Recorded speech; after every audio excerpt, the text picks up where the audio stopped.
Punjabi radio USA ਸੁਣ ਰਹੇ ਸਾਰੇ ਸਰੋਤਿਆਂ ਨੂੰ ਪਿਆਰ ਸਤਿਕਾਰ ਸਹਿ ਨਿੱਘੀ ਜਿਹੀ ਸਤਿ ਸ੍ਰੀ ਅਕਾਲ। ਸਭ ਨੂੰ ਜੀ ਆਇਆਂ ਨੂੰ ਆਖਦੇ ਹਾਂ। ਸੋ ਪ੍ਰੋਗਰਾਮ 'ਚ ਆਪ ਸਭ ਦਾ ਨਿੱਘਾ ਸਵਾਗਤ ਹੈ। ਪ੍ਰੋਗਰਾਮ ਲੈ ਕੇ ਹਾਜ਼ਰ ਹੋ ਚੁੱਕੇ ਹਾਂ ਇਸ ਮੌਕੇ ਅਪਡੇਟ ਕੈਲੀਫੋਰਨੀਆ। ਮੈਂ ਰਾਜਕਨਵੀਰ ਸਿੰਘ, ਜੁੜੇ ਹੋਏ ਨੇ ਹਰਜੋਤ ਸਿੰਘ ਖਾਲਸਾ ਜੀ। ਹਰਜੋਤ ਸਿੰਘ ਜੀ, ਜੀ ਆਇਆਂ ਨੂੰ ਸਵਾਗਤ ਹੈ ਜੀ। ਸਤਿ ਸ੍ਰੀ ਅਕਾਲ। ਸਤਿ ਸ਼੍ਰੀ ਅਕਾਲ, ਧੰਨਵਾਦ ਜੀ ਆਇਆਂ ਨੂੰ। ਪੰਜਾਬੀ ਰੇਡੀਓ USA ਦੇ ਜਿੰਨੇ ਵੀ ਸਰੋਤੇ ਸਾਡੇ ਸਾਰੇ ਹੀ AM ਸਟੇਸ਼ਨਸ, FM ਸਟੇਸ਼ਨਸ, ਘਰਾਂ ਦੇ ਵਿੱਚ ਰੇਡੀਓ ਸੈਟਸ ਦੇ ਰਾਹੀਂ, ਟੈਲੀਫੋਨ ਦੇ ਰਾਹੀਂ, ਫੇਸਬੁੱਕ, YouTube ਤੇ ਲਾਈਵ ਦੇਖ ਰਹੇ ਹੋ, ਸੁਣ ਰਹੇ ਹੋ, ਸਾਰਿਆਂ ਨੂੰ ਜੀ ਆਇਆਂ ਨੂੰ ਤੇ ਬਹੁਤ ਹੀ ਪਿਆਰ ਤੇ ਸਤਿਕਾਰ ਭਰੀ ਸਤਿ ਸ਼੍ਰੀ ਅਕਾਲ। ਸਰੋਤਿਓ, ਅੱਜ ਦਸੰਬਰ ਦੀ 16 ਤਰੀਕ ਆ, ਦਿਨ ਸੋਮਵਾਰ ਆ, ਤੇ ਤੁਹਾਡੇ ਲਈ ਸ਼ਾਮ ਦਾ ਅਪਡੇਟ ਕੈਲੀਫੋਰਨੀਆ ਪ੍ਰੋਗਰਾਮ ਲੈ ਕੇ ਹਾਜ਼ਰ ਹੋਏ ਹਾਂ। ਸਾਡੇ ਅੱਜ ਦੇ ਇਸ ਪ੍ਰੋਗਰਾਮ ਨੂੰ ਸਪਾਂਸਰ ਕਰਦੇ ਨੇ ਖਾਲਸਾ ਇੰਸ਼ੋਰੈਂਸ ਏਜੰਸੀ, ਜਿਨ੍ਹਾਂ ਦੇ ਕੋਲੋਂ ਹਰ ਇੱਕ ਤਰੀਕੇ ਦੀ ਇੰਸ਼ੋਰੈਂਸ ਕਰਵਾ ਸਕਦੇ ਹੋ। ਇੰਸ਼ੋਰੈਂਸ ਬਾਰੇ ਪਤਾ ਕਰਨ ਲਈ ਕਾਲ 408-272-2500। ਟਰਕੀਅਨ ਇਮੀਗ੍ਰੇਸ਼ਨ ਲਾ ਫਰਮ, US ਇਮੀਗ੍ਰੇਸ਼ਨ ਦਾ ਹੋਵੇ ਕਿਸੇ ਵੀ ਤਰੀਕੇ ਦਾ ਕੰਮ, ਕਾਲ ਅਟਾਰਨੀ ਜੇ ਟਰਕੀਅਨ 415-909-0503 ਦੇ ਉੱਤੇ। Gurbachan Singh Nagra Sacramento, Sarbjit Singh Kulwinder Kaur Dhoot Yuba City, Gurdev Singh Sohal Antelope, Kamaljit Singh Daulatpuria Manteca, Beesla ਪਰਿਵਾਰ ਫਰੈਜ਼ਨੋ, ਗੁਰਸਾਹਿਬ ਸਿੰਘ ਬੇਕਰਸਫੀਲਡ, ਸਾਰਿਆਂ ਦਾ ਧੰਨਵਾਦ। ਜੇ ਤੁਸੀਂ ਵੀ ਇਸ ਪ੍ਰੋਗਰਾਮ ਨੂੰ ਸਪਾਂਸਰ ਕਰਨਾ ਚਾਹੁੰਦੇ ਹੋ, ਸੰਪਰਕ ਕਰ ਸਕਦੇ ਹੋ 408-722-7698 ਦੇ ਉੱਤੇ। ਅੱਜ ਦੀਆਂ ਖਬਰਾਂ ਵੱਲ ਚੱਲੀਏ ਤੇ US ਦੀ ਸੁਪਰੀਮ ਕੋਰਟ ਨੇ ਜਿਹੜਾ ਇੱਕ ਕਨਸਟੀਟਿਊਸ਼ਨਲ ਕਲੇਮ ਸੀਗਾ ਕੈਲੀਫੋਰਨੀਆ 에ਅਰ ਪੋਲੂਸ਼ਨ ਕੇਸ ਦੇ ਵਿੱਚ, ਉਸ ਨੂੰ ਜਿਹੜਾ ਆ ਡਿਸਮਿਸ ਕੀਤਾ ਹੈਗਾ। ਇੱਕ ਰੈੱਡ ਸਟੇਟ ਕਨਸਟੀਟਿਊਸ਼ਨਲ ਚੈਲੰਜ ਜਿਹੜਾ ਆ ਉਹ ਕੈਲੀਫੋਰਨੀਆ ਦੀ ਸਪੈਸ਼ਲ ਅਥਾਰਟੀ ਨੂੰ, ਜੋ ਕਿ 에ਅਰ ਪੋਲੂਸ਼ਨ ਨੂੰ ਫਾਈਟ ਕਰ ਰਹੀ ਆ, ਉਹਨੂੰ ਦਿੱਤਾ ਗਿਆ ਸੀ, ਜਿਹਦੇ ਵਿੱਚ ਜਸਟਿਸ ਕਲੈਰੈਂਸ ਥਾਮਸ ਉਹਨਾਂ ਨੇ ਡਿਸੈਂਟ ਕੀਤਾ ਤੇ ਉਹਨਾਂ ਨੇ ਜਿਹੜੀ ਅਪੀਲ ਫਰੋਮ ਓਹਾਇਓ ਤੇ ਹੋਰ ਕੰਜ਼ਰਵੇਟਿਵ ਸਟੇਟਸ ਵੱਲੋਂ ਸੀ, ਉਹਨਾਂ ਨੇ ਇਹ ਕਿਹਾ ਸੀ ਵੀ ਜਿਹੜੀ ਗੋਲਡਨ ਸਟੇਟ ਆ ਇਹ ਗੋਲਡਨ ਚਾਈਲਡ ਨਹੀਂ ਹੈਗੀ। ਸੋ ਅੱਜ ਦੀ ਜਿਹੜਾ ਬਰੀਫ ਆਰਡਰ ਸੀਗਾ ਇਹ ਕਲੋਜ਼ ਡੋਰ ਸੀਗਾ ਤੇ on A constitutional challenge California ਦੇ 에ਅਰ ਪੋਲੂਸ਼ਨ ਸਟੈਂਡਰਡਸ ਨੂੰ ਲੈ ਕੇ। ਫਰਾਈਡੇ ਨੂੰ ਕੋਰਟ ਨੇ ਜਿਹੜਾ ਕਲੀਅਰ ਕੀਤਾ ਸੀ ਇਸ ਮਾਮਲੇ ਦੇ ਵਿੱਚ ਵੀ ਜਿਹੜਾ ਮੋਰ ਟਾਰਗੇਟਡ ਲੀਗਲ ਚੈਲੰਜ ਹੈਗਾ ਆ। ਆਇਲ ਤੇ ਗੈਸ ਇੰਡਸਟਰੀ ਸੂ ਕਰ ਰਹੀ ਆ ਸਟੇਟ ਨੂੰ ਜ਼ੀਰੋ ਐਮਿਸ਼ਨ ਗੋਲ ਪ੍ਰਾਪਤ ਕਰਨ ਦੇ ਲਈ, ਜਿਹਦੇ ਵਿੱਚ ਉਹ ਕਹਿੰਦੇ ਆ ਵੀ ਕੈਲੀਫੋਰਨੀਆ ਦੀ ਜਿਹੜੀ ਸਪੈਸ਼ਲ ਅਥਾਰਟੀ ਆ 에ਅਰ ਪੋਲੂਸ਼ਨ ਨੂੰ ਫਾਈਟ ਕਰਨ ਦੀ, ਇਹ ਗ੍ਰੀਨ ਹਾਊਸਸ ਤੇ ਗਲੋਬਲ ਵਾਰਮਿੰਗ ਨੂੰ ਐਕਸਟੈਂਡ ਨਹੀਂ ਕਰਦੀ ਹੈਗੀ। DC ਸਰਕਟ ਕੋਰਟ ਨੇ ਵਾਸ਼ਿੰਗਟਨ 'ਚ ਡਿਸਮਿਸ ਕਰ ਦਿੱਤਾ ਸੀ ਅਪ੍ਰੈਲ ਦੇ ਵਿੱਚ ਲਾਸੂਟ ਉਹਨਾਂ ਗਰਾਊਂਡ ਦੇ ਉੱਤੇ ਵੀ ਜਿਹੜੇ ਆਇਲ ਪ੍ਰੋਡਿਊਸਰਸ ਹੈਗੇ ਆ ਉਹਨਾਂ ਦੇ ਕੋਲ ਨੋ ਸਟੈਂਡਿੰਗ ਟੂ ਸੂ ਹੈਗਾ ਆ। ਸੋ ਕੰਪਲੇਂਟ ਜਿਹੜੀ ਸੀ ਉਹ ਲੈਸ ਫਿਊਲ ਇਨ ਫਿਊਚਰ ਸੀਗੀ। ਜੀ ਬਿਲਕੁਲ। So Supreme Court Clean Air Act ਨੂੰ ਜਿਹੜਾ ਉਹ ਲੈ ਕੇ, ਉਹ ਜੇ ਹਰਜੋਤ ਸਿੰਘ ਜੀ ਦੱਸਦੇ ਜਾਈਏ ਤਾਂ ਕੈਲੀਫੋਰਨੀਆ ਨੂੰ 75 ਵੇਵਰ EPA ਤੋਂ ਜਿਹੜੇ ਉਹ ਮਿਲੇ ਹੋਏ ਨੇ। ਕਲੀਨ ਏਅਰ ਐਕਟ ਜਦੋਂ ਤੋਂ ਲੱਗਾ ਹੋਇਆ ਆ 1993 ਦੇ ਵਿੱਚ ਜ਼ੀਰੋ ਅਮਿਸ਼ਨ ਵਹੀਕਲ ਸਟੈਂਡਰਡਸ ਦੇ ਲਈ ਪਹਿਲਾਂ ਇਹਨਾਂ ਨੂੰ ਕੈਲੀਫੋਰਨੀਆ ਦੇ ਵਿੱਚ ਵੇਵਰ ਮਿਲਿਆ ਸੀ। ਫਿਰ 2019 ਦੇ ਵਿੱਚ ਵੀ ਦੁਬਾਰਾ ਇਹਨਾਂ ਨੂੰ ਮਿਲਿਆ ਸੀਗਾ, ਜਦ green house gas emission standards ਇਹਨਾਂ ਨੇ ਸੈੱਟ ਕੀਤੇ ਸੀ। ਐਡਵਾਂਸਡ ਕਲੀਨ ਕਾਰ ਸਟੈਂਡਰਡਸ 2012 ਦੇ ਵਿੱਚ ਕੈਲੀਫੋਰਨੀਆ 'ਚ ਜਿਹੜਾ ਇੱਥੋਂ ਦਾ ਕਾਰਬਾ ਉਸ ਦੁਆਰਾ ਜਿਹੜਾ ਉਹ ਲਿਆਂਦਾ ਗਿਆ ਸੀਗਾ ਵੀ ਕਿੰਨੇ ਕੁ ਪੋਲਿਊਸ਼ਨ ਤੁਸੀਂ ਬੇਸਿਕਲੀ ਗੱਡੀਆਂ ਦੇ ਜ਼ਰੀਏ ਜਿਹੜੇ ਉਹ ਫੈਲਾ ਸਕਦੇ ਆ।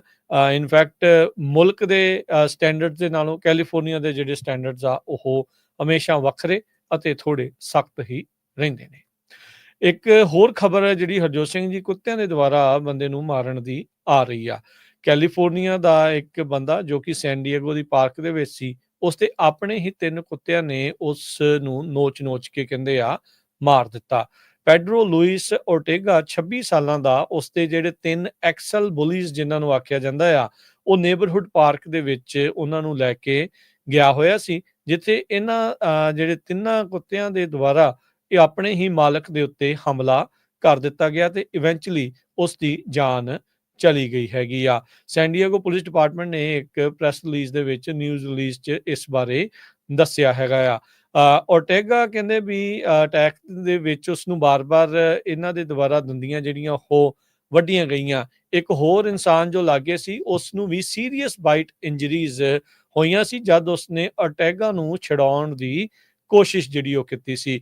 ਦੋਨਾਂ ਹੀ ਜਾਣਿਆਂ ਨੂੰ ਸੈਨ ਡਿਏਗੋ ਪੁਲਿਸ ਡਿਪਾਰਟਮੈਂਟ ਦੇ ਦੁਆਰਾ ਹਸਪਤਾਲ ਦੇ ਵਿੱਚ ਦਾਖਲ ਕਰਾਇਆ ਗਿਆ, ਜਿੱਥੇ ਓਰਟੇਗਾ ਜਿਹੜਾ ਆ ਉਹ ਜਿਹੜੀ ਜ਼ਖਮਾਂ ਦੀ ਤਾਬ ਨਾ ਸਹਿੰਦਾ ਹੋਇਆ ਉਹ ਜਿਹੜਾ ਉਹ ਮਰ ਗਿਆ। ਇੱਕ ਬੱਚਾ ਵੀ ਨਾਲ ਸੀਗਾ ਓਰਟੇਗਾ ਦੇ, ਜੋ ਕਿ ਬਚ ਗਿਆ, ਜਿਹੜਾ ਉਹ ਦੱਸਿਆ ਜਾਂਦਾ ਆ।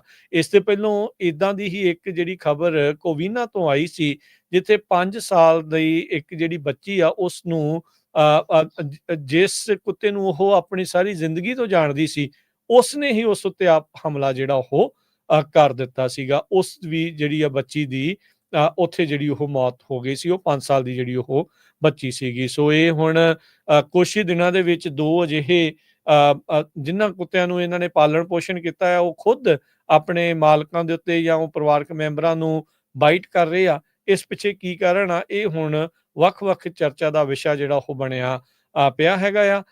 ਐਸਡੀਪੀਡੀ ਜਿਹੜੀ ਉਹ ਦੱਸਦੀ ਆ, ਕਹਿੰਦੇ ਵੀ ਅਸੀਂ ਪੂਰੀ ਤਰ੍ਹਾਂ ਇਸ ਦੀ ਥੋਰੋ ਤੇ ਕੇਅਰਫੁਲ ਰਿਵਿਊ ਕਰਾਂਗੇ ਇਨਸੀਡੈਂਟ ਦਾ, ਵੀ ਕੀ ਜਿਹੜੇ ਇਸ ਦੇ ਵਿੱਚ ਕਾਰਨ ਰਹੇ ਹੈਗੇ ਆ। ਸੋ ਬਹੁਤ ਸਾਰੇ ਜਿਹੜੇ ਲੋਕ ਆ ਉਹ ਡੌਗਸ ਜਿਹੜੇ ਆ ਉਹ ਪੈਟਸ ਨੂੰ ਜਿਹੜਾ ਉਹ ਪਾਲਦੇ ਆ। ਕਈ ਵਾਰੀ ਕਈ ਜਿਹੜੇ ਡੌਗ ਥੋੜ੍ਹੇ ਅਗਰੈਸਿਵ ਹੁੰਦੇ ਆ, ਪਰ ਜਿਹੜੇ ਡੌਗ ਡਜ਼ ਨਾਟ ਮੈਟਰ ਕਿਹੜੀ ਬਰੀਡ ਹੈਗੀ ਆ, ਇਹ ਇਨਸੀਡੈਂਟ ਵਾਪਰ ਜਿਹੜਾ ਹੋ ਸਕਦਾ ਆ। ਪਰ ਪਿਛਲੇ ਦੇ ਥੋੜ੍ਹੇ ਦਿਨਾਂ 'ਚ 2 ਇਨਸੀਡੈਂਟ ਵਾਪਰਨ ਦੇ ਨਾਲ ਹਰ ਇੱਕ ਆਪੋ ਆਪਣੇ ਤਰੀਕੇ ਦੇ ਨਾਲ ਵੱਖ-ਵੱਖ ਢੰਗ ਦੇ ਨਾਲ ਜਿਹੜਾ ਉਹ ਇਸ ਨੂੰ ਸੋਚ ਰਿਹਾ ਆ। ਅਗਲੀ ਖਬਰ ਵੱਲ ਚਲੀਏ। ਕੈਲੀਫੋਰਨੀਆ ਦੇ ਵਿੱਚ ਕੈਲੀਫੋਰਨੀਆ ਸਟੇਟ ਹੁਣ ਇੱਕ ਨਵਾਂ ਪਲਾਨ ਲੈ ਕੇ ਆ ਰਹੀ ਆ, ਨਵੇਂ ਵਾਟਰ ਰੂਲਸ। ਤੇ ਕੀ ਕਹਿੰਦੇ ਪਈ ਜਿਹੜੀ ਸਾਲਮਨ ਆ ਉਹ ਇਸ ਤੋਂ ਐਕਸਟੈਂਸ਼ਨ ਤੋਂ ਬਚ ਜਾਊਗੀ ਨਵੇਂ ਰੂਲਸ ਦੇ ਮੁਤਾਬਕ। ਇਹ ਕਾਫੀ ਸਾਲਾਂ ਤੋਂ ਜਿਹੜਾ ਨਿਊਸਮ ਐਡਮਿਨਿਸਟ੍ਰੇਸ਼ਨ ਹੈਗਾ ਆ, ਉਹ ਇਹਦੇ ਉੱਤੇ ਵਰਕਆਊਟ ਕਰ ਰਿਹਾ ਹੈਗਾ, ਖਾਸ ਕਰਕੇ ਜਿਹੜਾ ਪਾਣੀ ਸੈਂਟਰਲ ਵੈਲੀ ਦੇ ਡੈਲਟਾ ਚੋਂ ਪੁੱਲ ਕੀਤਾ ਜਾਂਦਾ ਹੈਗਾ। $1 ਬਿਲੀਅਨ ਸਟੇਟ ਫੰਡਸ ਯੂਜ਼ ਕੀਤੇ ਜਾ ਰਹੇ ਆ। ਜੇ ਇਸ ਨੂੰ ਕਹਿੰਦੇ ਪਈ ਅਡਾਪਟ ਕੀਤਾ ਜਾਂਦਾ ਹੈਗਾ, ਤੇ ਉਹਦੇ ਨਾਲ ਜਿਹੜੇ ਵਾਟਰ ਯੂਜ਼ਰਸ ਹੈਗੇ ਆ, ਜਿਨ੍ਹਾਂ ਨੇ ਪਾਣੀ ਯੂਜ਼ ਕਰਨਾ ਖੇਤਾਂ ਦੇ ਲਈ, ਉਹਨਾਂ ਨੂੰ ਰਿਵਰਸ ਤੇ ਰੀਸਟੋਰ ਕਰਨੇ ਪਊਗੇ, ਰੀਬਿਲਡ ਕਰਨਾ ਪਊਗਾ ਡਿਪਲੀਟਡ ਚਨੂਕ ਸਾਲਮਨ ਰਨਸ ਜਿਹੜੀਆਂ ਹੈਗੀਆਂ ਆ। ਇਹ ਸਾਲਮਨ ਨੂੰ ਲੈ ਕੇ ਬਹੁਤ ਵੱਡਾ ਇਸ਼ੂ ਆ। ਜਿਹੜੇ ਫਾਰਮਰਸ ਉਹ ਕਹਿੰਦੇ ਵੀ ਦੇਖੋ, ਇਹ ਛੋਟੀਆਂ ਮੱਛੀਆਂ ਨੂੰ ਬਚਾਉਣ ਦੇ ਲਈ ਸਾਡਾ ਜਿਹੜਾ ਪਾਣੀ ਉਹ ਬੰਦ ਹੋ ਰਿਹਾ ਹੈਗਾ। ਦੂਜੇ ਪਾਸੇ ਜਿਹੜੇ এনवायरमेंटलिस्ट ਆ, ਉਹ ਕਹਿੰਦੇ ਵੀ ਹੁਣ ਜਿਹੜੀ ਚਿਨੂਕ ਪੋਪੂਲੇਸ਼ਨ ਆ, ਉਹ ਹਿਸਟੋਰੀਕਲ ਲੈਵਲ ਦੇ ਉੱਤੇ ਪਹੁੰਚ ਗਈ ਆ। ਪਿਛਲੇ 75 ਸਾਲਾਂ ਨਾਲੋਂ ਹੁਣ ਕਿਤੇ ਵੱਧ ਜਿਹੜੀ ਆ ਉਹ ਇਹ ਮੱਛੀਆਂ ਦੀ ਜਿਹੜੀ ਪੋਪੂਲੇਸ਼ਨ ਹੈਗੀ ਆ। ਵੀ ਸਾਨੂੰ ਹੁਣ ਜਿਹੜਾ ਹੈਲਥੀ ਰਿਵਰ ਤੇ ਲੈਂਡਸਕੇਪ, ਇਹਦੇ ਵੱਲ ਜਿਹੜਾ ਕੰਮ ਕਰਨਾ ਚਾਹੀਦਾ ਹੈਗਾ ਆ। 1995 ਦੇ ਵਿੱਚ ਜਿਹੜਾ delta water quality control plan ਜੋ ਓਵਰਹਾਲ ਕੀਤੀ ਗਈ ਸੀ, ਉਸ ਤੋਂ ਬਾਅਦ ਹੁਣ ਇਹ ਲਗਭਗ 30 ਸਾਲਾਂ ਬਾਅਦ ਇਹ ਜਿਹੜੀ ਪਲਾਨ ਆ ਉਹ ਇਹਦੇ ਤੇ ਵਰਕਆਊਟ ਕੀਤਾ ਜਾਊਗਾ। ਜੀ ਹਰਜੋਤ ਸਿੰਘ ਜੀ, ਜਿਹੜੀ ਆਪਾਂ ਸਵੇਰੇ ਖਬਰ ਕੀਤੀ ਸੀ ਵੀ ਜਿਹੜੇ 2 ਅੱਲੜ ਉਮਰ ਦੇ ਜਿਹੜੇ ਨੌਜਵਾਨ 14-15 ਸਾਲ ਜਿਨ੍ਹਾਂ ਦੀ ਉਮਰ ਸੀ, ਅੰਤਰਪ੍ਰੀਤ ਸਿੰਘ ਤੇ ਹਰਜਾਪ ਸਿੰਘ, ਜੋ ਕਿ ਮੋਟਰਸਾਈਕਲ ਦੇ ਉੱਤੇ ਸਵਾਰ ਸੀ, ਇੱਕ ਐਮਾਜ਼ੋਨ ਦੀ ਵੈਨ ਦੇ ਨਾਲ ਟੱਕਰ ਹੋਣ ਕਰਕੇ ਉਸ ਐਕਸੀਡੈਂਟ 'ਚ ਉਹਨਾਂ ਦੀ ਮੌਤ ਹੋ ਗਈ ਸੀ। ਜਿਸ ਥਾਂ ਦੇ ਉੱਤੇ ਇਹ ਐਕਸੀਡੈਂਟ ਹੋਇਆ, ਬਰਡ ਐਵੀਨਿਊ ਤੇ ਸਨੀਸਾਈਡ ਐਵੀਨਿਊ ਫਰੈਜ਼ਨੋ ਦੇ ਵਿੱਚ, ਉੱਥੇ ਹੁਣ ਤੋਂ ਤਕਰੀਬਨ ਘੰਟੇ ਸਵਾ ਘੰਟੇ ਬਾਅਦ ਕੈਂਡਲ ਲਾਈਟ ਇੱਕ ਵਿਜਲ ਆ, ਉਹ ਉਹਨਾਂ ਦੀ ਯਾਦ ਦੇ ਵਿੱਚ ਉੱਥੇ ਕੀਤਾ ਜਾ ਰਿਹਾ ਹੈ। ਸੋ ਸਾਰਿਆਂ ਨੂੰ ਉੱਥੇ ਪਹੁੰਚਣ ਦੇ ਲਈ ਬੇਨਤੀ ਜਿਹੜੀ ਉਹ ਕੀਤੀ ਜਾ ਰਹੀ ਆ। ਅੰਤਰਪ੍ਰੀਤ ਸਿੰਘ ਤੇ ਹਰਜਾਪ ਸਿੰਘ ਜੋ ਕਿ ਚੜ੍ਹਦੀ ਉਮਰ ਆ, ਜੇ ਇਹਨਾਂ ਨੇ ਨੌਜਵਾਨ ਨਹੀਂ ਕਹਿ ਸਕਦੇ, ਵੀ ਨੌਜਵਾਨ ਵੀ ਪੂਰੀ ਤਰ੍ਹਾਂ ਨਹੀਂ ਸੀ ਅਜੇ ਹੋਏ, 14-15 ਸਾਲ ਉਹਨਾਂ ਦੀ ਉਮਰ ਸੀਗੀ, ਤੇ ਇਹ ਭਾਣਾ ਜਿਹੜਾ ਉਹ ਵਾਪਰ ਗਿਆ। ਸੋ ਉੱਥੇ ਉਹਨਾਂ ਦੀ ਯਾਦ ਦੇ ਵਿੱਚ ਸਨੀਸਾਈਡ ਐਵੀਨਿਊ ਤੇ ਬਰਡ ਐਵੀਨਿਊ ਦੇ ਉੱਤੇ ਉਹਨਾਂ ਨੂੰ ਜਿਹੜਾ ਉੱਥੇ ਯਾਦ ਕੀਤਾ ਜਾਊਗਾ ਸ਼ਾਮੀ 7 ਵਜੇ। ਸੋ ਜਿਹੜੇ ਵੀ ਲੋਕ ਉਸ ਇਲਾਕੇ ਦੇ ਇਰਦ ਗਿਰਦ ਰਹਿੰਦੇ ਆ, ਉਹਨਾਂ ਨੂੰ ਉੱਥੇ ਪਰਿਵਾਰ ਦੇ ਇਸ ਦੁੱਖ ਦੇ ਵਿੱਚ ਸ਼ਾਮਲ ਹੋਣ ਦੇ ਲਈ, ਇਹਨਾਂ ਵਿਛੜੀਆਂ ਰੂਹਾਂ ਨੂੰ ਯਾਦ ਕਰਨ ਦੇ ਲਈ ਪਹੁੰਚਣ ਲਈ ਬੇਨਤੀ ਕੀਤੀ ਜਾਂਦੀ ਆ। ਬਿਲਕੁਲ, ਇਹ ਫ੍ਰਿਜ਼ਨੋ ਦੇ ਵਿੱਚ ਆ ਜਿਹੜੇ ਸਾਡੇ ਸਰੋਤੇ ਹੈਗੇ ਆ। ਹੁਣ ਜਿਹੜਾ ਆ ਸਵੇਰੇ ਸਾਡੇ ਜਿਹੜੇ ਸਰੋਤੇ ਹੈਗੇ ਆ ਜਗਰੂਪ ਸਿੰਘ ਹੋਣਾ ਨੇ ਪੂਰੀ ਡਿਟੇਲ 'ਚ ਇਨਫੋਰਮੇਸ਼ਨ ਦਿੱਤੀ ਸੀ। ਪਰ ਉਸ ਟਾਈਮ ਦੇ ਉੱਤੇ ਜਿਹੜੇ ਨਾਮ ਆ ਉਹ ਪੁਲਿਸ ਵੱਲੋਂ ਜਾਂ ਕੋਰਨਰ ਆਫਿਸ ਵੱਲੋਂ ਰਿਲੀਜ਼ ਨਹੀਂ ਕੀਤੇ ਗਏ ਸੀ। ਹੁਣ ਸੈਂਟਰਲ ਵੈਲੀ .com ਦੇ ਮੁਤਾਬਕ 15 ਸਾਲਾਂ ਦਾ ਅੰਤਰਪ੍ਰੀਤ ਸਿੰਘ ਸੀ, 14 ਸਾਲਾਂ ਦਾ ਹਰਜਾਪ ਸਿੰਘ ਸੀ। ਇੱਕ ਜਣੇ ਦਾ ਜਨਮ ਦਿਨ ਸੀ, ਬਸ ਘਰ ਦੇ ਆਲੇ ਦੁਆਲੇ ਜਿਹੜਾ ਆ ਉਸ ਨੇਬਰਹੁੱਡ 'ਚ ਹੀ ਮੋਟਰਸਾਈਕਲ ਲੈ ਕੇ ਗਏ ਤੇ ਇੱਕ ਜਿਹੜੀ ਐਮਾਜ਼ੋਨ ਦੀ ਵੈਨ ਸੀ ਉਸਨੇ ਸਟਾਪ ਸਾਈਨ ਮਿਸ ਕਰ ਦਿੱਤਾ ਤੇ ਮੋਟਰਸਾਈਕਲ 'ਚ ਵੱਜੀ ਤੇ ਦੋਨਾਂ ਦੀ ਜਿਹੜੀ ਮੌਤ ਹੋ ਗਈ। ਸੋ ਉਸੇ ਜਗ੍ਹਾ ਦੇ ਉੱਤੇ ਜੋ ਕਹਿੰਦੇ ਪਈ ਪਾਠ ਹੋਊਗਾ, ਨਾਮ ਸਿਮਰਨ ਹੋਊਗਾ 7 ਵਜੇ ਦੇ ਕਰੀਬ। ਸੋ ਜਿੰਨੇ ਵੀ ਸਾਡੇ ਸਰੋਤੇ ਖਾਸ ਕਰਕੇ ਫ੍ਰਿਜ਼ਨੋ ਏਰੀਏ ਦਾ, ਫ੍ਰਿਜ਼ਨੋ, ਸਿਲਮਾ, ਕਰਮਨ ਉਸ ਏਰੀਏ ਦੇ ਵਿੱਚ ਹੈਗੇ ਆ, ਜੇ ਜਾ ਸਕਦੇ ਆ ਜ਼ਰੂਰ ਇਹਨਾਂ ਬੱਚਿਆਂ ਦੀ ਉਹਨਾਂ ਨੂੰ ਯਾਦ ਕਰਨ ਦੇ ਲਈ ਜ਼ਰੂਰ ਉੱਥੇ ਪਹੁੰਚੋ, ਤਾਂ ਕਿ ਉਹਨਾਂ ਦੇ ਜਿਹੜੇ ਰਿਸ਼ਤੇਦਾਰ ਆ, ਪੇਰੈਂਟਸ ਆ, ਉਹਨਾਂ ਨੂੰ ਥੋੜਾ ਹੌਸਲਾ ਜਿਹੜਾ ਦੇ ਸਕੋ। ਇਹ ਹੈ ਤਾਂ ਜਿਹੜਾ ਦਰਦ ਬਹੁਤ ਡੂੰਘਾ, ਇਸ ਨੂੰ ਭੁੱਲਣਾ ਤਾਂ ਬਹੁਤ ਔਖਾ ਆ, ਪਰ ਸਾਰੇ ਰਲ ਮਿਲ ਕੇ ਬਾਣੀ ਦਾ ਜਾਪ ਕਰੂਗੇ ਤੇ ਉਹਦਾ ਜਿਹੜਾ ਆ ਹੌਸਲਾ ਜਿਹੜਾ ਆ ਰਿਸ਼ਤੇਦਾਰਾਂ ਨੂੰ, ਪੇਰੈਂਟਸ ਨੂੰ ਮਿਲੂਗਾ। ਜਿਹੜੀ ਵੱਡੀ ਸਟਰੀਟ ਉਸ ਦੇ ਨਜ਼ਦੀਕ ਜਿਹੜੀ ਉਹ ਜੈਨਸਨ ਐਵੀਨਿਊ ਆ ਜਾਂ ਕਲੋਵਿਸ ਐਵੀਨਿਊ ਆ, ਉਹਦੇ ਕਾਰਨਰ ਤੋਂ ਜਿਹੜਾ ਈਸਟ ਵਾਲੇ ਪਾਸੇ ਨੂੰ ਇਹ ਇਲਾਕਾ ਜਿਹੜਾ ਉਹ ਪੈਂਦਾ ਆ ਤੇ ਉਹਦੇ ਇਨਸਾਈਡ ਜਾ ਕੇ ਜਿਹੜੀ ਬਰਡ ਐਵੀਨਿਊ ਤੇ ਸਨੀ ਸਾਈਡ ਐਵੀਨਿਊ ਆਉਂਦੀ ਆ, ਉੱਥੇ ਜਾ ਕੇ ਉੱਥੇ ਇਹ ਦੁਰਘਟਨਾ ਵਾਲੀ ਥਾਂ ਆ ਜਿੱਥੇ ਐਕਸੀਡੈਂਟ ਹੋਇਆ, ਜਿੱਥੇ ਇਹਨਾਂ ਦੀ ਜਾਨ ਗਈ ਆ। ਸੋ ਉਸੇ ਥਾਂ ਦੇ ਉੱਤੇ ਹੀ ਉਹਨਾਂ ਦੀ ਯਾਦ ਦੇ ਵਿੱਚ ਅੱਜ ਕੈਂਡਲ ਲਾਈਟ ਵਿਜਲ ਤੇ ਉਹਨਾਂ ਦੀ ਯਾਦ ਦੇ ਵਿੱਚ ਜਿਹੜਾ ਨਾਮ ਸਿਮਰਨ ਆ ਉੱਥੇ ਕੀਤਾ ਜਾਵੇਗਾ। ਅਗਲੀ ਜਿਹੜੀ ਹਰਜੋਤ ਸਿੰਘ ਜੀ ਖਬਰ ਉਸ ਉੱਤੇ ਗੱਲ ਕਰਦੇ ਜਾਈਏ ਤਾਂ ਖਬਰ ਜਿਹੜੀ ਇਹ ਆ ਰਹੀ ਆ ਇਸ ਮੌਕੇ ਵੀ ਜਿਹੜਾ ਟੋਰਨੇਡੋ ਆਪਾਂ ਜਿਹਦੀ ਸਵੇਰੇ ਵੀ ਗੱਲ ਕੀਤੀ ਸੀ, ਸਕਾਟਸ ਵੈਲੀ ਦੇ ਵਿੱਚ ਆਇਆ ਤੇ ਸੈਨ ਫਰਾਂਸਿਸਕੋ ਵਾਲੇ ਰੈਜ਼ੀਡੈਂਟਸ ਆ ਉਹਨਾਂ ਨੂੰ ਵਾਰਨਿੰਗ ਆ ਗਈ ਤੇ ਹੁਣ ਸਕਾਟਸ ਵੈਲੀ ਵਾਲੇ ਕਹਿ ਰਹੇ ਆ ਵੀ ਭਾਈ ਕੀ ਚੱਕਰ ਆ, ਸਾਨੂੰ ਜਿਹੜਾ ਉਹ ਤੁਸੀਂ ਕਿਉਂ ਨਹੀਂ ਦੱਸਿਆ ਹੈਗਾ। ਇਹ ਸੈਂਟਾ ਕਰੂਜ਼ ਕਾਉਂਟੀ ਦੇ ਵਿੱਚ ਪੈਂਦੀ ਆ। 50 ਮੀਲ ਸਾਊਥ ਸੀਗਾ ਇਹ ਸੈਨ ਫਰਾਂਸਿਸਕੋ ਤੋਂ, ਜਿੱਥੇ ਇਹ ਅਸਲ ਦੇ ਵਿੱਚ ਟੋਰਨੇਡੋ ਨੇ ਹਿੱਟ ਕੀਤਾ। ਕਹਿੰਦੇ ਕੰਪਿਊਟਰ ਮਾਡਲ, ਰਡਾਰ ਸਿਸਟਮ ਨਵੇਂ ਤੋਂ ਨਵੇਂ ਜਿਹੜੇ ਮਾਡਰਨ ਸੈਟੇਲਾਈਟ ਹੋਣ ਦੇ ਬਾਵਜੂਦ ਵੀ exact precise location extreme weather events ਦੀ ਜਾਣਨਾ ਅਜੇ ਵੀ ਨਾਮੁਮਕਿਨ ਵਾਲਾ ਕੰਮ ਆ, ਡਿਫਿਕਲਟ ਆ, ਬਹੁਤ ਔਖਾ ਜਿਹੜਾ ਕੰਮ ਇਸ ਨੂੰ ਮੰਨਿਆ ਜਾ ਰਿਹਾ ਆ। ਨੈਸ਼ਨਲ ਵੈਦਰ ਸਰਵਿਸ ਨੇ ਸੈਨ ਫਰਾਂਸਿਸਕੋ ਦੇ ਵਿੱਚ ਇਸ ਦੀ ਵਾਰਨਿੰਗ ਦਿੱਤੀ ਸੀ ਵੀ ਤੁਹਾਡੇ ਟੋਰਨੇਡੋ ਆ ਸਕਦਾ, ਪਰ ਅਸਲ ਦੇ ਵਿੱਚ ਇਹ 50 ਮੀਲ ਹੋਰ ਦੱਖਣ ਵੱਲ ਨੂੰ, ਸਾਊਥ ਵੱਲ ਨੂੰ ਜਿਹੜਾ ਹੋਇਆ। ਉਹਨਾਂ ਨੇ ਜਿਹੜਾ ਕਿਹਾ, ਨੈਸ਼ਨਲ ਵੈਦਰ ਸਰਵਿਸ ਵਾਲੇ ਕਹਿੰਦੇ ਵੀ ਸੈਨ ਫਰਾਂਸਿਸਕੋ ਗਾਟ ਲੱਕੀ, ਪਰ ਸਕਾਟਸ ਵੈਲੀ ਦੇ ਵਿੱਚ ਇਸ ਟੋਰਨੇਡੋ ਆਉਣ ਦੇ ਨਾਲ ਕਈ ਲੋਕਾਂ ਦੇ ਜੀਵਨ ਦੇ ਉੱਤੇ ਬੁਰੀ ਤਰ੍ਹਾਂ ਪ੍ਰਭਾਵ ਪਿਆ। ਗੱਡੀਆਂ ਵੀ ਜਿਹੜੀਆਂ ਉਹ ਉਲਟ ਪੁਲਟ ਜਿਹੜੀਆਂ ਗਈਆਂ ਸੀਗੀਆਂ। So severe thunderstorm warning, tornado warning, ਕਹਿੰਦੇ both have similar calls to action. ਵੀ ਜੇ ਤੁਹਾਨੂੰ ਕਹਿੰਦੇ ਵੀ ਇਹ ਵਾਰਨਿੰਗ ਆ ਰਹੀ ਹੈ ਸਵੀਅਰ ਥੰਡਰਸਟਾਰਮ ਦੀ ਜਾਂ ਟੋਰਨੇਡੋ ਦੀ, ਤਾਂ ਦੋਨਾਂ ਦੇ ਵਿੱਚ ਕਹਿੰਦੇ ਵੀ ਸ਼ੈਲਟਰ ਲੱਭੋ ਤੇ ਜਿਹੜੀਆਂ ਸਟਰੋਂਗ ਵਿੰਡਸ ਆ ਉਹ ਜੋ ਟੋਰਨੇਡੋ ਦੇ ਵਿੱਚ ਹੁੰਦੀਆਂ ਆ ਉਹਨਾਂ ਤੋਂ ਬਚਾਅ ਰੱਖਣ ਦੇ ਲਈ ਆਪਣੇ ਆਪ ਨੂੰ ਕੋਈ ਸੁਰੱਖਿਅਤ ਥਾਵਾਂ ਦੇ ਉੱਤੇ ਲੈ ਕੇ ਜਿਹੜਾ ਹੋ ਜਾਇਆ ਜਾਵੇ।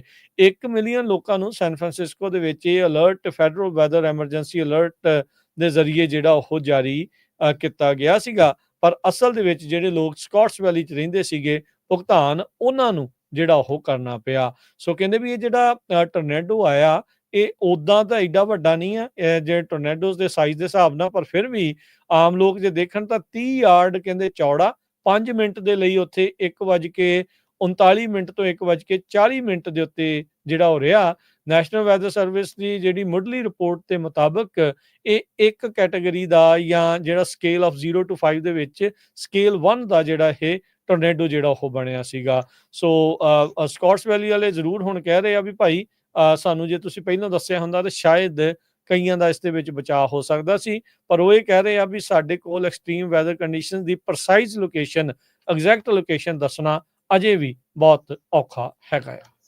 ਕੈਲੀਫੋਰਨੀਆ ਦਾ ਜਿਹੜਾ ਵੈਦਰ ਆ ਬੜਾ ਵਾਈਲਡ ਹੋਇਆ ਆ, ਬਰਸ਼ ਫਾਇਰਸ ਆ, ਫਲੱਡਿੰਗ ਆ, ਹੋਰ ਸਟਾਰਮ ਜਿਹੜਾ ਐਟਮੋਸਫੇਰਿਕ ਰਿਵਰ ਆ ਇੱਕ ਵਾਰੀ ਫੇਰ ਆ ਰਿਹਾ ਹੈਗਾ। ਪਿਛਲੇ ਹਫ਼ਤੇ ਮੇਜਰ ਫਾਇਰ ਲੱਗੀ ਸੀ ਮਾਲਿਬੂ ਦੇ ਵਿੱਚ, ਕਈ ਘਰ ਵੀ ਸੜ ਕੇ ਸੁਆਹ ਹੋ ਗਏ ਸੀ। ਹਜ਼ਾਰਾਂ ਦੇ ਹਿਸਾਬ ਨਾਲ ਲੋਕਾਂ ਨੂੰ ਇਵੈਕੂਏਟ ਕੀਤਾ ਗਿਆ ਸੀ। 70-80 ਹਜ਼ਾਰ ਲੋਕਾਂ ਦੀ ਬਿਜਲੀ ਵੀ ਚਲ ਗਈ ਸੀ। ਦੂਸਰੇ ਪਾਸੇ ਜਿਸ ਤਰ੍ਹਾਂ ਤੁਸੀਂ ਦੱਸਿਆ ਆ ਵੀ ਸਕਾਟ ਵੈਲੀ ਦੇ ਵਿੱਚ ਟੋਰਨੇਡੋਜ਼ ਆਏ ਤੇ ਪਿਛਲੇ ਸ਼ਨਿਚਰਵਾਰ ਨੂੰ ਬੇ ਏਰੀਏ ਦੇ ਵਿੱਚ ਵੀ ਬਹੁਤ ਜ਼ਿਆਦਾ ਜਿਹੜਾ ਮੀਂਹ ਉਹ ਪਿਆ ਸੀਗਾ। ਇੱਕ ਵਾਰੀ ਫੇਰ ਸਦਰਨ ਕੈਲੀਫੋਰਨੀਆ 'ਚ ਹਾਈ ਵਿੰਡਸ ਫੇਰ ਆਉਣਗੀਆਂ ਨੈਸ਼ਨਲ ਵੈਦਰ ਸਰਵਿਸ ਦੇ ਮੁਤਾਬਕ, ਤੇ ਨਾਰਦਰਨ ਕੈਲੀਫੋਰਨੀਆ 'ਚ ਸੀਰੀਜ਼ ਆਫ ਐਟਮੋਸਫੇਰਿਕ ਰਿਵਰਸ ਆਉਣਗੇ। ਸੋ ਇਹ ਹੁਣ ਕਾਮਨ ਹੀ ਹੋ ਗਿਆ ਆ ਵੀ ਵੈਸਟ ਦੇ ਵਿੱਚ ਵੱਖ-ਵੱਖ ਇਦਾਂ ਦੇ ਜਿਹੜੇ ਮੌਸਮ ਆ ਉਹ ਆ ਰਹੇ ਹੈਗੇ ਆ। ਅੱਜ ਤੋਂ 20-25-30 ਸਾਲ ਪਹਿਲਾਂ ਨਹੀਂ ਹੁੰਦਾ ਸੀ, ਪਰ ਹੁਣ ਬਹੁਤ ਜ਼ਿਆਦਾ ਕਲਾਈਮੇਟ ਚੇਂਜ ਕਰਕੇ ਜਿਹੜਾ ਵੈਦਰ ਆ ਉਹ ਚੇਂਜ ਹੋ ਰਿਹਾ। ਸਦਰਨ ਕੈਲੀਫੋਰਨੀਆ 'ਚ ਅੱਗ ਲੱਗਣ ਦੇ ਚਾਂਸ ਆ ਤੇਜ਼ ਹਵਾਵਾਂ ਕਰਕੇ। ਨਾਰਦਰਨ ਕੈਲੀਫੋਰਨੀਆ 'ਚ ਜ਼ਿਆਦੇ ਮੀਂਹ ਪੈਣ ਦੇ ਜਿਹੜੇ ਚਾਂਸ ਹੈਗੇ ਆ। ਐਟਮੋਸਫੇਰਿਕ ਰਿਵਰ 1-2 ਜਿਹੜੇ ਹੋਰ ਆ ਸਕਦੇ ਹੈਗੇ। ਜੀ, ਇੱਕ ਮਾੜੀ ਖਬਰ ਆ ਰਹੀ ਹੈ ਵਿਸਕੌਨਸਨ ਦੇ ਇਲਾਕੇ ਤੋਂ, ਜਿੱਥੇ ਹਰਜੋਤ ਸਿੰਘ ਜੀ ਇੱਕ ਕ੍ਰਿਸਚਨ ਸਕੂਲ ਦੇ ਵਿੱਚ ਗੋਲੀकांड ਵਾਪਰਿਆ ਹੈ, ਜਿੱਥੇ 3 ਜਾਣਿਆਂ ਦੀ ਮੌਤ ਹੋਈ ਦੱਸੀ ਜਾਂਦੀ ਆ। ਅਜੇ ਆਪਾਂ ਦੇਖਿਆ ਸੀਗਾ ਵੀ ਸਦਰ ਬਿਊਟ ਕਾਉਂਟੀ ਦੇ ਇਲਾਕੇ ਦੇ ਵਿੱਚ ਇੱਥੇ ਦੇ ਇੱਕ ਕ੍ਰਿਸਚਨ ਸਕੂਲ 'ਚ ਇੱਦਾਂ ਕਿਸੇ ਨੇ ਆ ਕੇ ਗੋਲੀਆਂ ਜਿਹੜੀਆਂ ਉਹ ਚਲਾ ਦਿੱਤੀਆਂ ਸੀ। ਪੁਲਿਸ ਨੇ ਮੁੱਢਲੀ ਜਾਣਕਾਰੀ ਦੱਸੀ ਹੈ ਵਿਸਕੌਨਸਨ ਦੇ ਇਸ ਸਕੂਲ ਦੇ ਬਾਬਤ ਵੀ ਜਿਹੜਾ ਟੀਨੇਜ ਸਟੂਡੈਂਟ ਸੀ ਉਸਨੇ ਹੈਂਡਗਨ ਦੇ ਨਾਲ ਗੋਲੀਆਂ ਜਿਹੜੀਆਂ ਉਹ ਚਲਾਈਆਂ, ਜਿਸ ਤੋਂ ਬਾਅਦ ਦੇ ਵਿੱਚ ਇੱਕ ਟੀਚਰ ਤੇ ਉੱਥੇ ਇੱਕ ਹੋਰ ਟੀਨੇਜਰ ਆ ਉਸ ਦੀ ਮੌਤ ਹੋਈ ਦੱਸੀ ਜਾਂਦੀ ਆ। ਅਬੰਡੈਂਟ ਲਾਈਫ ਕ੍ਰਿਸਚਨ ਸਕੂਲ ਦੇ ਵਿੱਚ ਇਹ ਜਿਹੜੀ ਗੋਲੀकांड ਵਾਪਰਿਆ ਆ। ਮੈਡੀਸਨ ਦੇ ਜਿਹੜੇ ਪੁਲਿਸ ਚੀਫ ਸ਼ੈਨ ਬਰਨਸ ਆ ਉਹਨਾਂ ਨੇ ਇਸ ਬਾਰੇ ਜਾਣਕਾਰੀ ਦਿੱਤੀ ਹੈਗੀ ਆ। ਕਹਿੰਦੇ ਵੀ 2 ਸਟੂਡੈਂਟ ਅਜੇ ਵੀ ਕ੍ਰਿਟੀਕਲ ਕੰਡੀਸ਼ਨਸ ਦੇ ਵਿੱਚ ਦੱਸੇ ਜਾ ਰਹੇ ਨੇ। ਕ੍ਰਿਸਮਸ ਬ੍ਰੇਕ ਤੋਂ 1 ਵੀਕ ਪਹਿਲਾਂ ਇਹ ਗੋਲੀकांड ਜਿਹੜਾ ਉਹ ਵਾਪਰਿਆ ਆ, ਤੇ ਇਵੈਂਚੁਅਲੀ ਇਹ ਵੀ ਰਿਪੋਰਟ ਆਈ ਆ ਵੀ ਜਿਹੜਾ ਸ਼ੂਟਰ ਆ ਜਿਸਨੇ ਗੋਲੀकांड ਨੂੰ ਅੰਜਾਮ ਦਿੱਤਾ ਉਹ ਖੁਦ ਵੀ ਜਿਹੜੀ ਉਸਦੀ ਮੌਤ ਹੋ ਚੁੱਕੀ ਆ। ਸ਼ੂਟਰ 17 ਸਾਲਾਂ ਦੀ ਇੱਕ ਫੀਮੇਲ ਸਟੂਡੈਂਟ ਸੀਗੀ, ਕੁੜੀ ਸੀਗੀ 17 ਸਾਲਾਂ ਦੀ, ਜਿਹੜੀ ਲਾ ਇਨਫੋਰਸਮੈਂਟ ਨੇ ਜਿਹੜਾ ਉਹ ਦੱਸਿਆ ਹਾਲ ਦੀ ਘੜੀ ਉਸ ਦੀ ਜਿਹੜੀ ਸ਼ਨਾਖਤ ਆ ਉਹ ਨਹੀਂ ਕੀਤੀ ਹੈਗੀ। ਬਹੁਤ ਘੱਟ ਚਾਂਸ ਆ ਵੀ 17 ਸਾਲ ਦਾ ਲੀਗਲੀ ਜਿਹੜਾ ਆ ਵਿਸਕੌਨਸਨ ਦੇ ਵਿੱਚ ਜਿਹੜੀ ਗਨ ਬਾਏ ਕਰ ਸਕਦਾ ਆ। ਬਹੁਤ ਰੇਅਰ ਕਹਿੰਦੇ ਐਕਸੈਪਸ਼ਨਸ ਆ ਜੇ ਕਿਸੇ ਨੂੰ ਇਜਾਜ਼ਤ ਵੀ ਜਿਹੜੀ ਉੱਥੇ ਮਿਲਦੀ ਹੋਵੇ। ਇਹ ਐਲੀਮੈਂਟਰੀ ਤੋਂ ਹਾਈ ਸਕੂਲ ਸੀਗਾ, ਅਬੰਡੈਂਟ ਲਾਈਫ ਕ੍ਰਿਸਚਨ ਸਕੂਲ, ਜੋ ਵਿਸਕੌਨਸਨ ਦੇ ਮੈਡੀਸਨ ਵਾਲੇ ਇਲਾਕੇ ਦੇ ਵਿੱਚ ਪੈਂਦਾ ਸੀ, ਜਿੱਥੇ ਇਹ ਗੋਲੀकांड ਵਾਪਰਿਆ ਆ। ਸੋ ਪ੍ਰੀ ਕਿੰਡਰਗਾਰਟਨ ਤੋਂ ਲੈ ਕੇ ਹਾਈ ਸਕੂਲ ਤੱਕ ਤਕਰੀਬਨ 420 ਵਿਦਿਆਰਥੀ ਮੈਡੀਸਨ ਜੋ ਕਿ ਸਟੇਟ ਦੀ ਕੈਪੀਟਲ ਆ ਉੱਥੇ ਇਹ ਪੜ੍ਹਦੇ ਸੀਗੇ। ਫਿਰ ਜਿਹੜਾ ਆ ਉੱਥੇ ਲੋਕਡਾਊਨ ਜਿਹੜਾ ਉਹ ਕਰਨਾ ਪਿਆ ਸੀਗਾ, ਤੇ 3 ਜਾਣਿਆਂ ਦੀ ਕੁੱਲ ਮੌਤ ਹੋਈ ਆ, ਜਿਸ ਦੇ ਵਿੱਚ ਗੋਲੀ ਚਲਾਉਣ ਵਾਲੀ ਉਹ ਵਿਦਿਆਰਥਣ ਆ ਉਹ ਵੀ ਉਸ ਦੀ ਵੀ ਮੌਤ ਹੋ ਚੁੱਕੀ ਆ। ਸੋ ਲਾਗੇ ਕਹਿੰਦੇ ਇੱਕ ਮੈਡੀਕਲ ਬਿਲਡਿੰਗ ਦੇ ਵਿੱਚ 1 ਮੀਲ ਦੂਰ ਉੱਥੇ ਬਾਅਦ ਦੇ ਵਿੱਚ ਪਰਿਵਾਰਾਂ ਦੇ ਨਾਲ ਬੱਚਿਆਂ ਨੂੰ ਮਿਲਾਇਆ ਗਿਆ ਹੈਗਾ ਆ। ਸ਼ੂਟਿੰਗ ਦਾ ਮੋਟਿਵ ਕੀ ਸੀ, ਕੀ ਕਾਰਨ ਕਰਕੇ ਉਸ ਵਿਦਿਆਰਥਣ ਨੇ ਗੋਲੀकांड ਨੂੰ ਅੰਜਾਮ ਦਿੱਤਾ ਆ, ਉਸ ਦੇ ਬਾਰੇ ਪਤਾ ਨਹੀਂ ਲੱਗਾ। ਫਸਟ ਰਿਸਪੌਂਡਰਸ ਨੂੰ ਤਕਰੀਬਨ 11 ਵਜੇ 911 ਦੀ ਪਹਿਲੀ ਕਾਲ ਉੱਥੇ ਪਹੁੰਚੀ ਸੀਗੀ, ਜੋ ਕਿ ਉੱਥੋਂ 3 ਮੀਲ ਜਿਹੜੇ ਉਹ ਦੂਰ ਸੀ, ਤੇ ਕੁਝ 3 ਮਿੰਟਾਂ ਦੇ ਵਿੱਚ ਉੱਥੇ ਇਨੀਸ਼ੀਅਲ ਕਾਲ ਤੋਂ ਪਹੁੰਚ ਕੇ ਕਹਿੰਦੇ ਵੀ ਬਿਲਡਿੰਗ ਦੇ ਵਿੱਚ ਉਹ ਦਾਖਲ ਹੋ ਗਏ ਸੀਗੇ। ਇਹ ਵੀ ਦੱਸਣਯੋਗ ਗੱਲ ਆ ਵੀ ਇਸ ਸਕੂਲ ਦੇ ਵਿੱਚ ਅਜੇ ਕੋਈ ਵੀ ਜਿਹੜਾ ਮੈਟਲ ਡਿਟੈਕਟਰ ਆ ਉਹ ਨਹੀਂ ਲੱਗਾ ਹੈਗਾ, ਜਾਂ ਜਿਹੜੇ ਹੋਰ ਸਿਕਿਉਰਿਟੀ ਜਿਹੜੇ ਮੈਜਰਸ ਆ ਜਿਨ੍ਹਾਂ 'ਚ ਕੈਮਰੇ ਵਗੈਰਾ ਉਹ ਜ਼ਰੂਰ ਵਰਤਦੇ ਆ, ਪਰ ਇੱਦਾਂ ਦੀ ਚੀਜ਼ ਨਹੀਂ ਆ। ਸੋ ਬਾਰ-ਬਾਰ ਹੋ ਰਹੀਆਂ ਸਕੂਲ ਸ਼ੂਟਿੰਗਸ ਦੇ ਵਿੱਚ ਮਾਪੇ ਵੀ ਬੜੇ ਚਿੰਤਤ ਰਹਿੰਦੇ ਆ, ਜਿਹੜੇ ਟੀਚਰਸ ਆ ਉਹ ਵੀ ਚਿੰਤਤ ਜਿਹੜੇ ਉਹ ਰਹਿੰਦੇ ਆ ਵੀ ਇਹ ਕੀ ਕੁਛ ਉੱਥੇ ਵਾਪਰੀ ਜਾ ਰਿਹਾ ਆ। ਤੇ ਆਪਾਂ ਕਰੰਸੀ ਦੀ ਗੱਲ ਕਰਦੇ ਜਾਈਏ, $1 ਦੇ ਬਰਾਬਰ ਕੈਨੇਡਾ ਦੇ $1 ਤੇ 42 ਸੈਂਟ ਰਹੇ ਆ। $1 ਦੇ ਬਰਾਬਰ ਪਾਕਿਸਤਾਨ ਦੇ $276 ਤੇ 71 ਪੈਸੇ। $1 ਦੇ ਬਰਾਬਰ ਇੰਡੀਆ ਦੇ $84 ਤੇ 90 ਪੈਸੇ। ਜੀ, ਡਾਓ ਜੋਨ ਅੱਜ 100 ਤੇ 11 ਪੁਆਇੰਟ ਘਟ ਕੇ 43,717 ਤੇ ਬੰਦ ਹੋਇਆ। S&P 23 ਪੁਆਇੰਟ ਵੱਧ ਕੇ 6,074 ਦੇ ਉੱਤੇ। ਨੈਸਡੈਕ 200 ਤੇ 47 ਪੁਆਇੰਟ ਵੱਧ ਕੇ 20,100 ਤੇ 74 ਦੇ ਉੱਤੇ ਬੰਦ ਹੋਇਆ। ਸੋਨੇ ਦਾ ਭਾਅ $2,600 ਤੇ $75 ਪ੍ਰਤੀ ਆਉਂਸ। ਕੱਚੇ ਤੇਲ ਦੀ ਕੀਮਤ $71 ਪ੍ਰਤੀ ਬੈਰਲ ਰਹੀ ਆ। 10 ਈਅਰ ਯੀਲਡ 4.39%। ਕ੍ਰਿਪਟੋ ਕਰੰਸੀ 'ਚ ਬਿਟਕੋਇਨ 1,06,418 ਤੇ ਇਥੀਰੀਅਮ 3999 $US ਦੇ ਬਰਾਬਰ ਚੱਲ ਰਿਹਾ ਹੈਗਾ ਆ। ਸੋ ਇੱਥੇ ਸਰੋਤਿਆਂ ਤੋਂ ਯਾਦ ਲੈਣੇ ਮੇਰੇ ਹਰਜੋਤ ਸਿੰਘ ਵੱਲੋਂ, ਮੇਰੇ ਰਾਜਕਨਵੀਰ ਸਿੰਘ ਵੱਲੋਂ ਤੁਹਾਨੂੰ ਸਭ ਨੂੰ ਪਿਆਰ ਸਤਿਕਾਰ ਸਹਿਤ ਸਤਿ ਸਤਿ ਸ੍ਰੀ ਸ੍ਰੀ ਅਕਾਲ। ਅਕਾਲ। ਜਿਉਂਦੇ ਵਾਸਤੇ ਰਹੋ, ਹੱਸਦੇ ਖੇਡਦੇ ਰਹੋ, ਸੁਣਦੇ ਰਹੋ, ਦੇਖਦੇ ਰਹੋ ਪੰਜਾਬੀ ਰੇਡੀਓ USA।